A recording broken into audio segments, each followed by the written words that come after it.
Warm greetings, ladies and gentlemen. How are you guys doing? How are you guys doing? Yeah, I'm well. I haven't got much to complain about. I hope you guys are good. Huh. It's a very interesting time in South Africa. It's a very interesting time, especially in the South African political sphere. Very interesting. As you know, on the 16th of December, 2023, this past Saturday, the former president of the African National Congress and former president of the country, Mr. Jacob Zuma, made a very interesting announcement. That he will not campaign for his organization, the African National Congress, in the upcoming national and provincial elections in 2024. He said he will not be campaigning for the ANC and stated a number of reasons. So yeah, you open your television, social media, there's sort of analysis now coming through. People are attempting to analyze Mr. Zuma's decision, and what impact will it have on the outcomes of the 2024 national and provincial elections. As he said, he will now be supporting a newly formed political party, MK Party, Mkhonto weSizwe. But as we know, Mkhonto weSizwe actually was formed in 1961 as an armed wing, of the African National Congress. So very interesting dynamics there, because he said he's not leaving the ANC, he's not abandoning the ANC. So he's trying to rescue the ANC through this, what he calls a drastic step, drastic move. So I wrote an article, I wrote an article about it. So I'm just going to refer to that article that I wrote, regarding this matter, this announcement by President Jacob Zuma.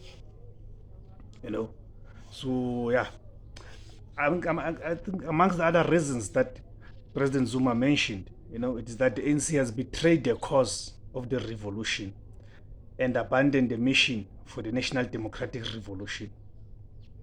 He has accused the ANC of Ramaphosa. That's how he terms it now. Says the ANC of Ramaphosa. That's a very drastic thing for a former president now to be referring to his own organization as the ANC of the current president. That's how he's disowning the current ANC. He has accused the ANC of Ramaphosa of declaring a war against the black professionals. I think then also we know what happened when Ramaphosa came in. What happened to the former ESCOM executives such as Matsela Koko, Brian Molife, and recently what happened to the former public protector, Advocate Busiswe Mkhwebane, who touched a very serious nerve by daring to investigate Ramaphosa's Phala scandal, So she was impeached. A very hurried process was embarked upon, and she was quickly dealt with, And now recently they are gunning for the Western Cape Just president, John Thorpe. They are gunning for him, So this informs this, what President Zuma calls an attack on black professionals. This development will clearly be subject to a number of analyses going forward. Like I've already said now, there's lots of analysis coming through. Some objective, some are subjective, because politics it's a matter of opinions, interests, vested interest. So you now have to find a way to navigate the way through what is objective, what is subjective in terms of all this analysis. Because what can be denied is President Zuma has lots of enemies, especially amongst these groupings who call themselves analysts, The former president has announced that he will be voting for the newly registered Mkhonto weSizwe party. As I've already said, that he said he's going to be voting for this party. What impact will this decision have on the political dynamics going forward to the 2024 national and provincial elections? That's a question we ought to be asking ourselves, to say, what impact will this have? There were expectations from some of the quarters of our society that he will join hands with the economic freedom fighters, considering the close relations that have developed between those close to him and the EFF. Just for example, Mzwanele Manyi, the spokesperson for the Jacob Zuma Foundation, is a prominent member of the economic freedom fighters and its member of parliament. I think we all know that President Zuma's close ally, Carl Niehaus, collapsed his own organization, Areta, 2 days ago to join the EFF, And even those who follow the tweets of the Duduzile Zuma, yes, the daughter of the President Zuma. She tweets a lot. She tweets a lot. If you didn't know, you'd think she's an EFF member, but she's a staunch supporter now of the EFF. So that's why some people, when President Zuma says going to be making an announcement about his political future, most people thought, okay, the likelihood is that it's going to join the EFF. But as we know, that did not happen.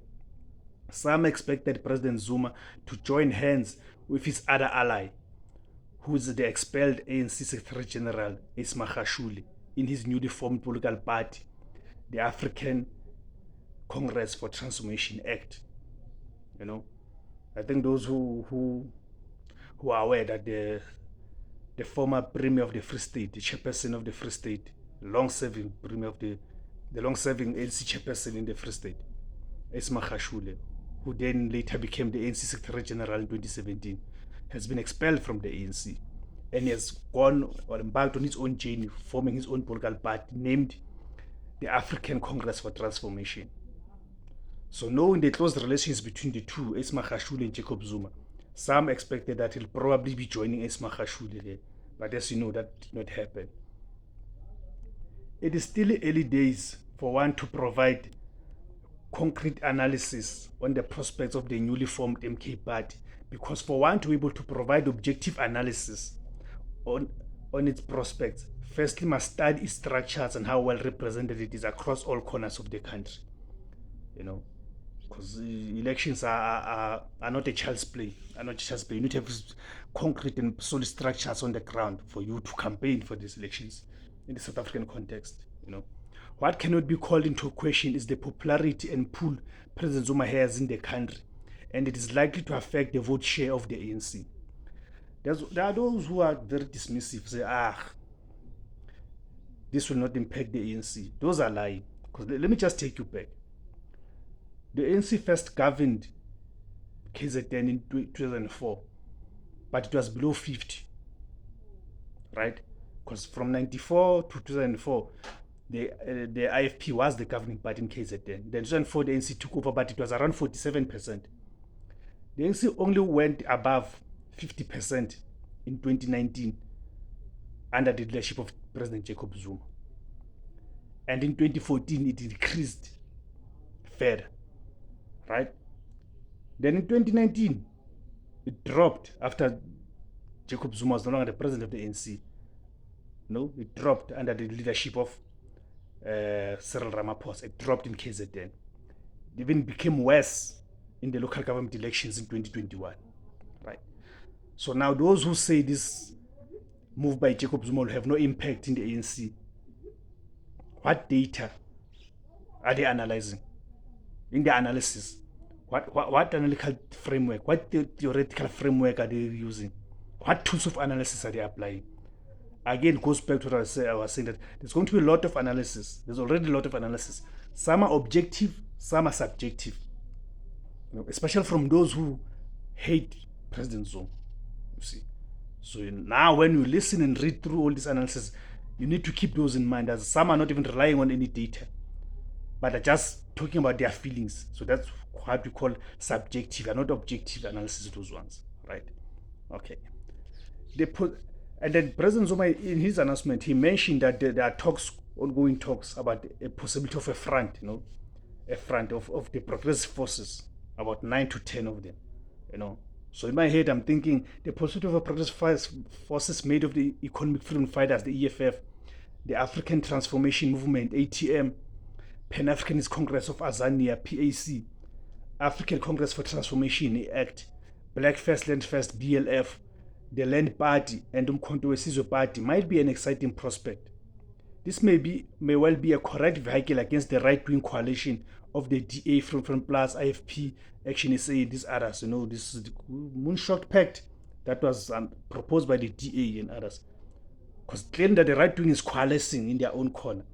So the progressive forces now, in defense of the struggle and the revolution, need to come together now and form a front in defense of the revolution, and make sure we're taking forward the revolution is taken forward.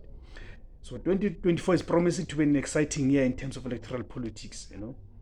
So yeah, guys, those are my analysis of the situation. So we'll see how it unfolds. Then further analysis will be provided as it goes forward, as the MK party unfolds. So we are able to study structures and moving forward.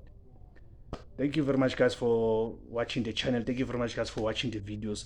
Please do subscribe to the channel, those who have not subscribed. At the bottom of this video, there's a subscribe option. Please click on it to subscribe. So each time I publish a video, then you get notified. And please share it. If you're using Twitter, please share this video on Twitter. If you're using Facebook, please share it. If you're using WhatsApp, whatever social media platform you are using, please share it so we can grow the audience. Thank you very much, guys.